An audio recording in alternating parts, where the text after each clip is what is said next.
Are you looking for inspiring conversations about faith, film, and life? You're in the right place. Here's the host who knows the right questions to ask, Father Edward Looney.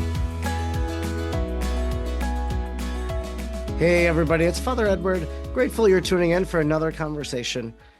As a Catholic priest, a lot of people ask me, what can I get you for Christmas? Or what do you want for Christmas? And of course, I tell them I don't really need anything. I have all the things really I need. I can't think of anything that I actually want, except, a funeral director the other day asked me, do you still want that Nespresso maker? And I'm like, oh, I forgot about that. But, that was the best coffee I ever had in my life was when I used a Nespresso maker. So maybe that'll land under my tree from the funeral director. Who knows? But regardless, what could you give a priest? Well, maybe you could give them a gift of prayer. You could give them a spiritual bouquet. You could give them a holy hour. And today I'm happy to have on the show Tina Jost, who has written a book called 1 Hour for My Priest.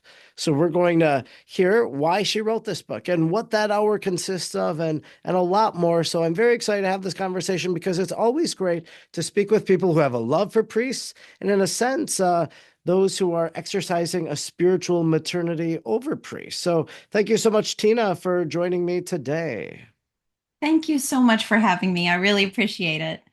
Thank Yeah, and you. so we were chatting just a little bit before the show here, before we got to recording, and just kind of tracing how we got to know each other. So you're a part of the Catholic Writers Guild. I spoke to the Catholic Writers Guild last year.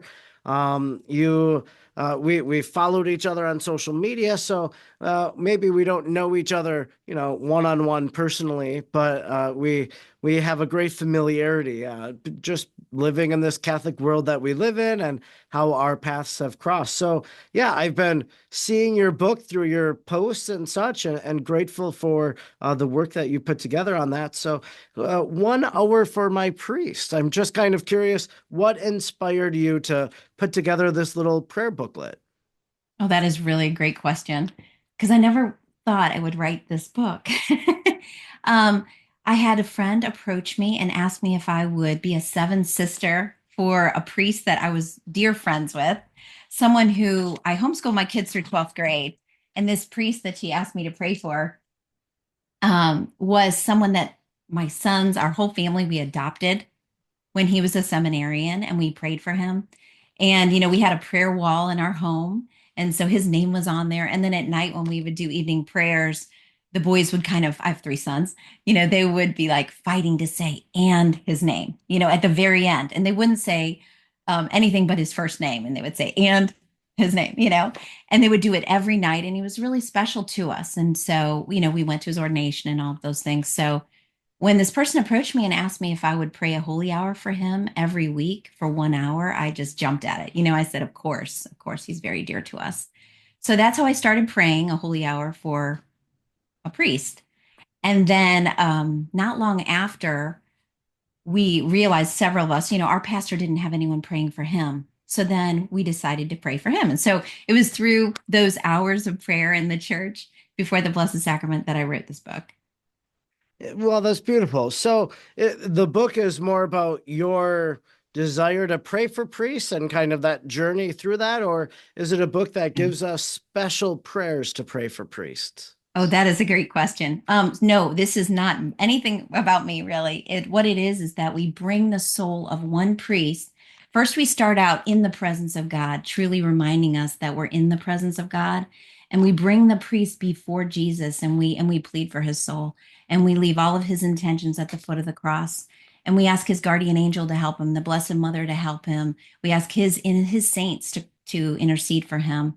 And then we lay all of his intentions down. And then we go into divine moments of Jesus's life, and we ask God in his kindness, in his mercy, to bless, heal, and have mercy on the priest. So, and we do that through the mysteries of the Rosary, through the Stations of the Cross. And we also, at the very beginning of the book, we have 5-minute meditations. And what we do is the first meditation is we just give thanks to God for the priest. So we just basically say thank you over and over again for the priest. We thank God for his parents and for those who were there for him in his life.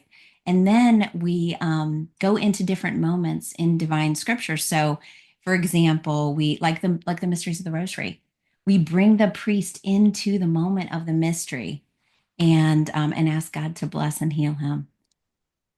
Well, it's very beautiful. So it's a holy hour, and these prayers, then you pray them, and it's leading you through that time of prayer, and in a very Yes. intentional way, offering that prayer for a specific priest, like the priest you mentioned that your family had adopted. So one of the things you mentioned was about the seven sisters apostolate, and essentially, I'm familiar with that. Actually, one of my parishes had it that I was at previously. I'm pretty certain my current parish has it too.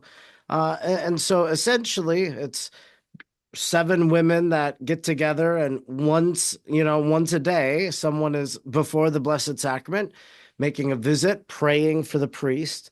And that's got its own prayer book and such. So I'm curious, or I'm wondering, how does your book or your devotional, 1 hour for my priest, how does it differ from the Seven Sisters Apostolate, and how are they complementary? That's also a great question. So the Seven Sisters Apostolate doesn't actually have a book. They do have prayers that they recommend that you pray. Oh. And what differs about my book than theirs is, well, they don't have a book, but what differs, like there's Praying for Priests, which is a wonderful resource, and there's a couple other books, but none of them bring the soul of one priest. Like that, no other book just brings one priest to Jesus and pleads for him over and over. And that's what this book is. Okay. No, that makes a lot of sense. So, yeah, very individual, very specific, driven, focus, etc. So, here's an interesting question, I think, at least. So, I think it'd be real easy. I hope that my parishioners like me. Maybe a few don't, but I think it would be easy for parishioners to go and to pray for a priest they like.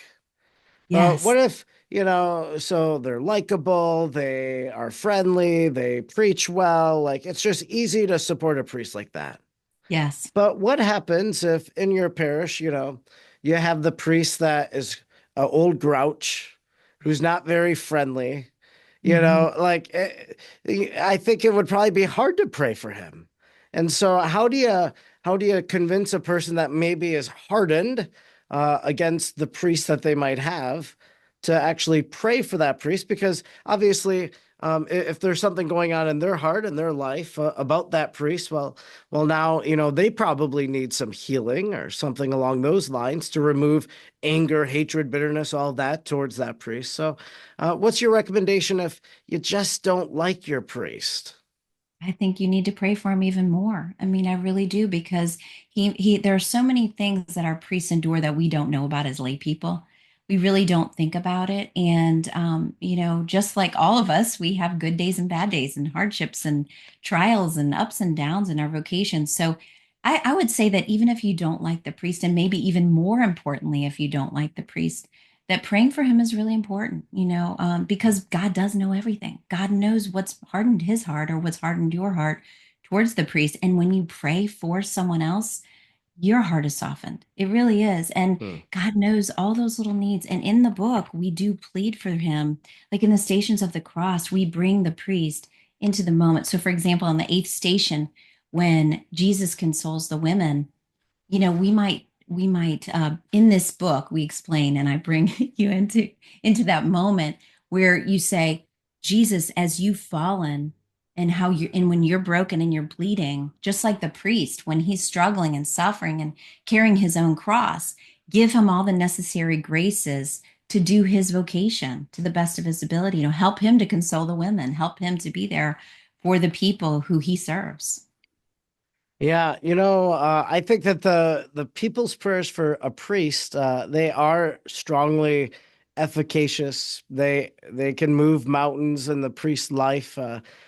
Sometimes there could be a priest who's ready to give up, and maybe it's your prayers that really has helped them to get through that difficult mountain that they were climbing, and they reach the peak, and finally now it's easier to get down that mountain. But I speak at about maybe half a dozen events throughout the year as a pastor. It's difficult. A lot of people ask me to come speak, and I try to say yes to as many as I can, but sometimes I do have to say no. But there was one on a Saturday a few months back, and I went and I spoke, and kind of interesting, like the priest found a little documentary short that I had done about a Marian apparition, and he was very drawn to that apparition. And so he reached out to me and asked me if I would, ever consider come speaking at his parish. And it was within driving distance. And so I said, yeah, I'd be very happy to do so. And yeah, and we had a great conversation the night before the talk, all that. But it was interesting, like several of the people said that this priest in particular, that he experienced a big change when he went on a pilgrimage to that Marian apparition site. And so it was in England. So I guess I'll just say Our Lady of Walsingham. But they said, yeah, that became like a moment where he was changed. And so, maybe he was that priest that people thought was grouchy or did they unapproachable or whatever. But after that experience, something was different about him. And so, your prayers could bring about that conversion of life for that priest. And maybe, you're praying and praying. And then, for example, just the other week, I was in Alabama at the Shrine of the Blessed Sacrament with the nuns. So like, maybe a priest would go there, you're praying for them, and they just have this powerful encounter with the Lord and with his grace and all of that, and maybe they come back changed because of it. So I think, yeah, definitely what you're doing, what other people are doing, 1 hour for my priest, I think it can have that change, like, and maybe you do gradually see that change and transformation because of prayer. Well, I pray that that really does happen because we love our priests. We have so many great priests. We really do. They give us the sacraments. They're there for us when we have a loss in our families. They're there for us through so many things, through so many times in our lives. And we wouldn't have adoration. We wouldn't have so many blessings. And so it's easy to give back by offering 1 hour. It's not a huge commitment. The Seven Sisters Apostolate is a beautiful thing. Their prayer is that every priest in the world would be covered in prayer, which is really lovely, for every priest to be covered in prayer. And there are so many women who want to do it. They just don't know about it. So, and it, something you mentioned too, that people can offer this as a spiritual bouquet for their priests. Because we do have a pastor who pretty much does have everything he needs. And, praying for him really is all we can give him. He doesn't want anything monetary as a gift. So, that is something you can give anyone, but especially your priest, someone who gives you so much. Yeah, you said something earlier too, like, we don't know what the priest is going through or whatever. And just the other week, I preached my Sunday homily. It was the letter to the Hebrews said, the priest who stands daily at his ministry. And so I took that as an opportunity simply to say, these are the things that, maybe you don't realize a priest does. Like you only see me maybe on Sunday or Saturday night, but this is what happens during the week, from anointings to confessions. Like I told people that any given Saturday, depending on the week, I could hear upwards of 4 hours of confessions on a Saturday, and that's an hour and a half or an hour and 15 minutes at the parish I'm the pastor of. That's an hour at the parish that I assist at. And then if there's a youth event at the camp that's nearby that I'm the territorial pastor of, they often call me to help. And I don't feel right saying no to them because they have, 90 young people who are asking to go to confession, and they might have 45 minutes scheduled, and I'll stay for an hour and a half, because that's how much people are hungering for the sacrament. And so, who am I to deny them by saying no to that? So I usually say yes, but you add that up, it adds up to, it could be about 4 hours on a Saturday. Now that's not every week. But during the summer, I bet it's every other week at least. So. Yeah, so you don't know what the priest is going through. So obviously, too, like the prayers support them. And then priests have things going on in their personal life. Like my mother back in 2017, having amputations and all that, and then dying. And a priest friend, a very good priest friend of mine that I went to school with, his brother just died. And so, there's kind of those things that a priest is going through as well. So you're Yes. praying with and for them, in some of those difficult situations. And can I read something to you?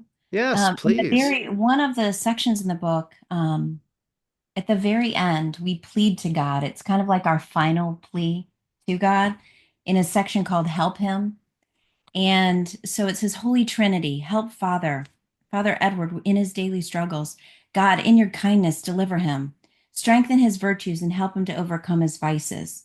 Enlarge his heart to be like yours. Give him unfaltering faith. Fill his mind with spiritual light. Bless his physical senses. And it goes on and on. And the final prayer that we pray there, in kind of like our pleading to God, is we say, May the God of peace himself make Father Edward perfectly holy, and may he entirely, spirit, soul, and body, be preserved blameless for the coming of our Lord Jesus Christ.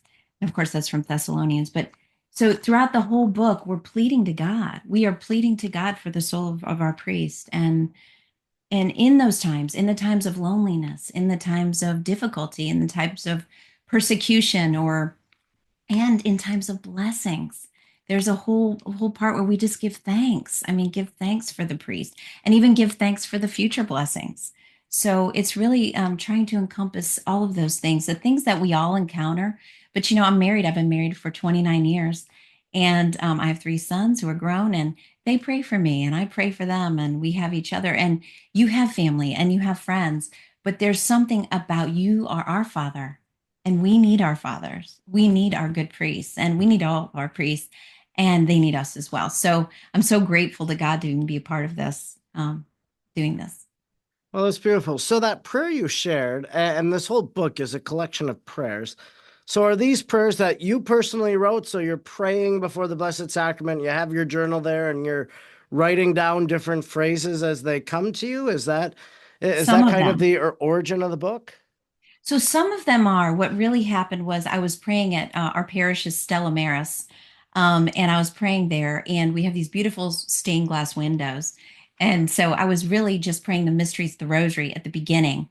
And this book was inspired by the St. Andrew Novena. So Mm. the St. Andrew Novena starts this Saturday, but it really was inspired by the St. Andrew Novena, in it where we pray, Hail and blessed be the hour and the moment in which the Son of God was born to the most pure Virgin Mary at midnight in the piercing cold.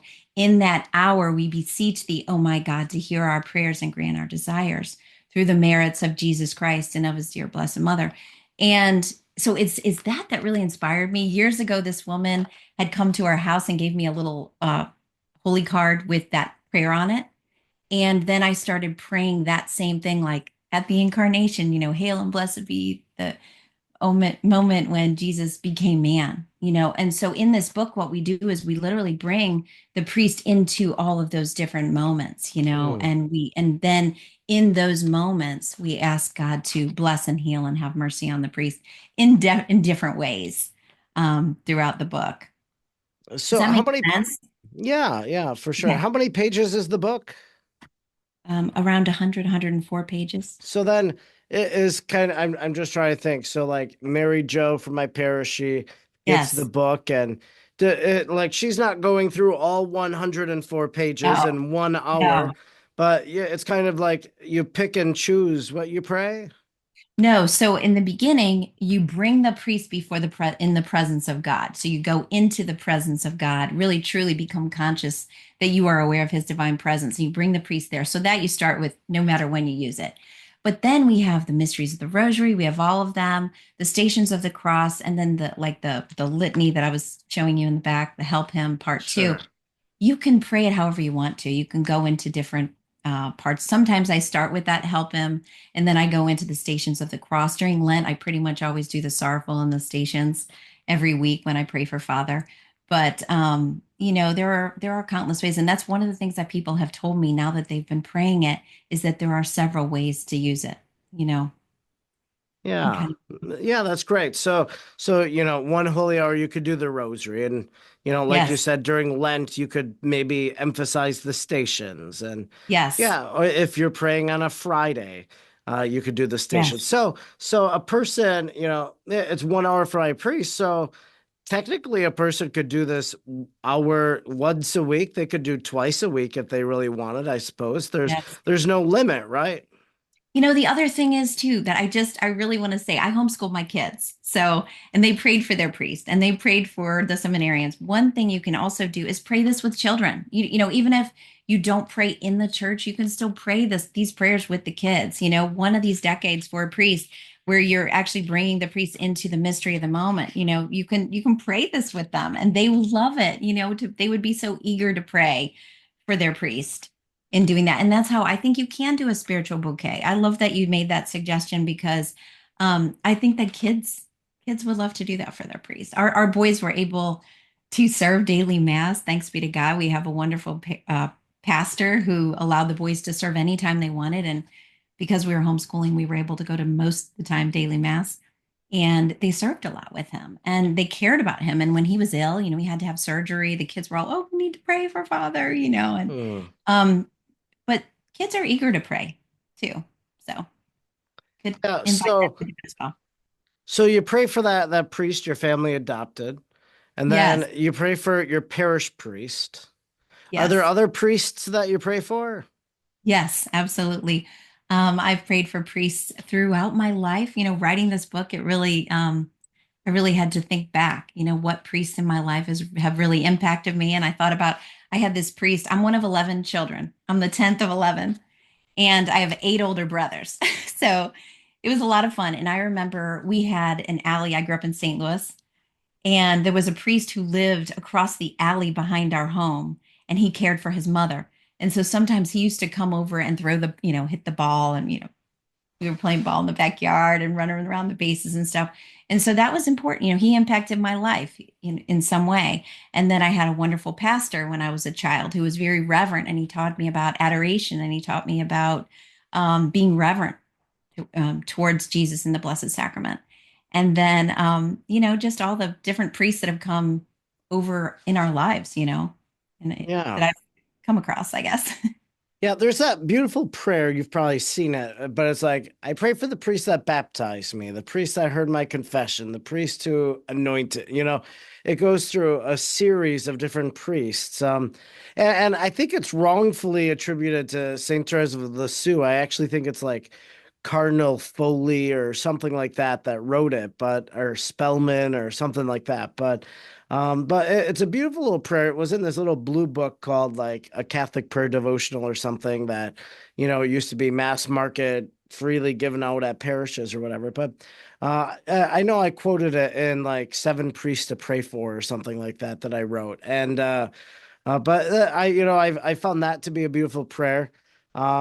And I find in my own life, and we kind of talked about this before we started too, just I think a few weeks ago I had on social media just about different priests whose graves I visit, and so when I go to my hometown, I grew up in a small town called Oconto.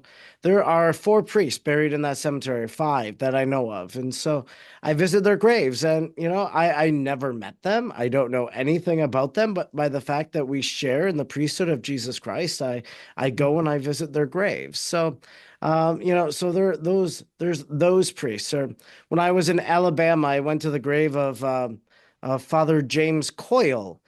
He was a priest in Birmingham who was murdered back in 1921 by a Protestant minister for witnessing a marriage of a mixed race. And so the Diocese of Birmingham wants to pursue a sainthood cause for him, maybe. So I prayed daytime prayer at his grave, and just found it and spent a little time, again asking him to intercede that I might be the priest that God calls me to be. So even in my own life, maybe I'm not using as of right now 1 hour for my priest, but I've prayed for priests in that particular way. So. But how, like, this book, is it meant for lay people, or like, can a priest like myself, I pick it up 1 hour for my priest? Maybe I offer it for an hour for priests that are important to me. Yes, what I've been telling people is pray for a priest that's really impacted your spiritual life. Somebody who you've known or somebody who impacted you as a child or somewhere when you're formation. That's nice to do. Offer a holy hour for him. Um, Yeah, now, so this is kind of a sad story, but my parish priest, when I was growing up, he has left ministry. So he kind of abandoned the vocation or the call and sought out other things, whatever. So, like, do you envision someone maybe making a holy hour for a priest who's left?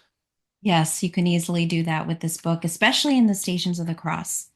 In the Stations of the Cross, truly, because we do talk about that, the frustration or the loneliness that maybe someone feels, or the doubts that someone might feel, because you're doing something amazing being our priest. You really are. I mean, to us, it's heroic. It truly is heroic. And so, yes, you're going to be persecuted and you're going to be tested in ways that I'm not. And so, yes, you can pray the Stations of the Cross. You could pray this whole book for someone who has left the priesthood, who is a priest, because he has that indelible mark on his soul. He still Right. is a priest. So, yes, please pray for him. Pray for him. Yes. Yeah, well, that's great. So this is a beautiful, prayerful resource that can really equip the people of God to pray for priests. I like 1 hour for my priest, so it's kind of like a little possessive thing, right? But, who is my priest? Is it my family's priest? Is it my pastor? And so it leaves it a little open-ended, my priest who helped me through college. So it is kind of that universal sense that you mentioned. You could pray for any sorts of priests, but yeah, with Christmas coming up, maybe a Christmas card and telling Father, I'm going to pray a holy hour for you. I think he would delight in the fact that those prayers are being offered, those sacrifices are being made. Thank you so much. Our priests really do need our prayers, and it's really an honor to be able to talk to you today about this. So, if people want to get a copy of 1 hour for my priest, where can they pick up a copy? Our Sunday Visitor is the publisher. You can buy it at Our Sunday Visitor, Amazon, or any other online bookseller. Pretty much. Okay, sure. And then you're on social. I know I see some of your content over on Instagram. So, if people want to give you a follow, where could they do that? Catholic Walk the Way Every Day is the Catholic Walk the Way Every Day. That's a long handle. No, it's too long. It is. But yeah, no, that's great. Well, good. You're doing great work. You're helping the people of God pray and pray, especially for priests. So God reward you for your service and helping the priests of the church. Thank you, Father. I really appreciate it. If you liked today's episode, be sure to subscribe, rate, and review wherever you're listening. And don't forget to stay up to date with what Father Edward is doing by following him on Facebook, X, or Instagram at the handle @FrEdwardLooney. Thanks for listening, and please join Father Edward again next time for another inspiring conversation.